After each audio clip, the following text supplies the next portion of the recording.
નમસ્કાર દર્શક મિત્રો, સ્વાગત છે તમારું ગુજરાત માહિતી યુટ્યુબ ચેનલમાં।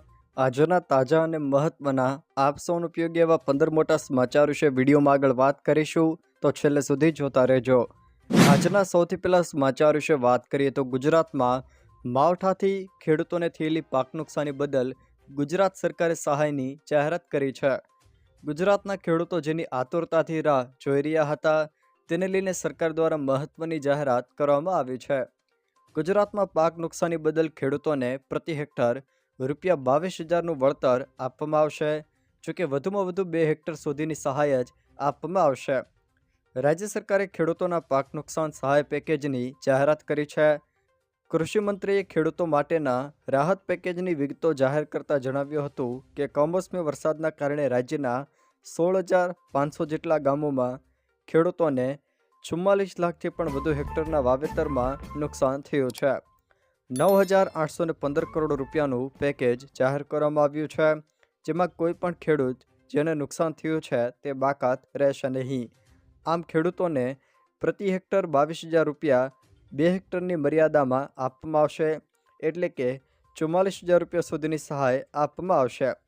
પિયત અને બિન પિયતનો નિયમ લાગુ નથી કર્યો। કુદરતી આપત્તિની આ ઘડીમાં ધરતીપુત્રોની વ્યથાને સમજીને રાજ્ય સરકાર પૂરી સંવેદનાથી તેમની પડખે ઊભી છે। રાજ્યભરના ખેડૂતોના પાકને થયેલા વ્યાપક નુકસાન સામે તેમની લાગણીઓને ધ્યાને રાખીને રાજ્ય સરકાર દ્વારા ધરતીપુત્રો માટે આશરે ₹10,000 કરોડના રાહત સહાય પેકેજની જાહેરાત કરું છું। આ ઉપરાંત રાજ્ય સરકાર 9 નવેમ્બરથી ખેડૂતો પાસેથી ટેકાના ભાવે આશરે 15,000 કરોડથી વધુના મૂલ્યોની મગફળી, મગ, અડદ અને સોયાબીનની ખરીદી પણ કરવા જઈ રહી છે। સોના ચાંદીના ભાવમાં મોટો કડાકો। સોનાનો ભાવ 21 દિવસમાં ₹10,774 ઘટીને 7 નવેમ્બરે ₹1,20,100 પ્રતિ 10 ગ્રામ થયો છે। 17 ઓક્ટોબરે તે ₹1,30,874ના ઓલ ટાઈમ હાઈ પર પહોંચ્યો હતો।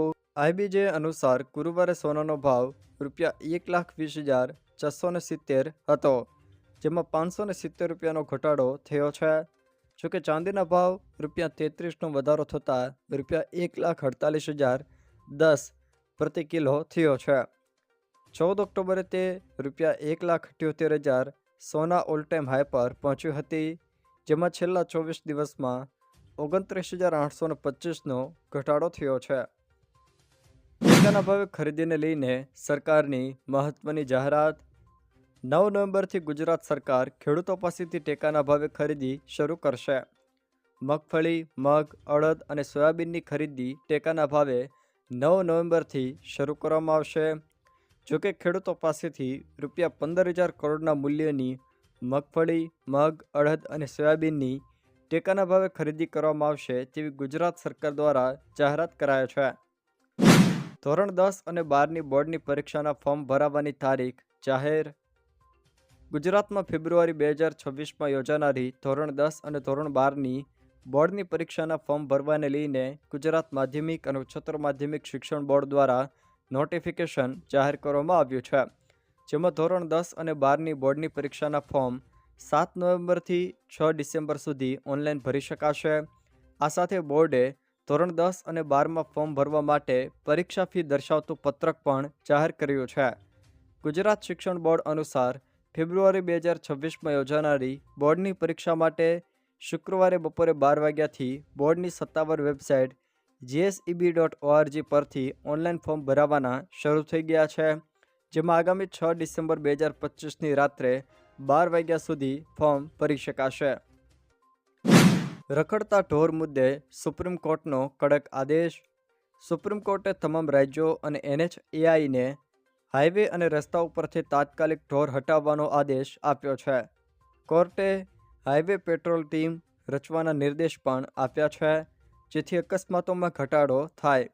સાથે જ રેલવે સ્ટેશન, બસ સ્ટેન્ડ, શાળાઓ અને હોસ્પિટલોમાંથી શ્વાનોને દૂર કરવાની સૂચનાઓ પણ આપી છે। એડિશનલી કોર્ટે સ્પષ્ટ કર્યું છે કે નસબંધી બાદ શ્વાનોને ફરી તે જ સ્થળે છોડવા નહીં, જેથી લોકોની સુરક્ષા જાળવી શકાય। 9 નવેમ્બરે આમ આદમી પાર્ટી દ્વારા કિસાન મહાપંચાયત। આમ આદમી પાર્ટી દ્વારા જામનગરમાં કિસાન મહાપંચાયતનું આયોજન કરવામાં આવ્યું છે, જે 9 નવેમ્બર 2025ના રોજ 3 પાટિયા પાસે યોજાશે. આ કાર્યક્રમમાં ખેડૂતોના વિવિધ મુદ્દાઓ પર ચર્ચા થશે. મુખ્ય ઉદ્દેશ બોટાદ જિલ્લાના હળદડ ગામના જે જેલમાં બંધ નિર્દોષ ખેડૂતો છે તેને ન્યાય અપાવવાનો છે.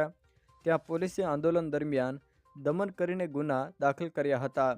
જોકે આમ આદમી પાર્ટી તેમની તાત્કાલિક મુક્તિ અને ખોટા આરોપો રદ કરવાની માંગણી કરી રહી છે.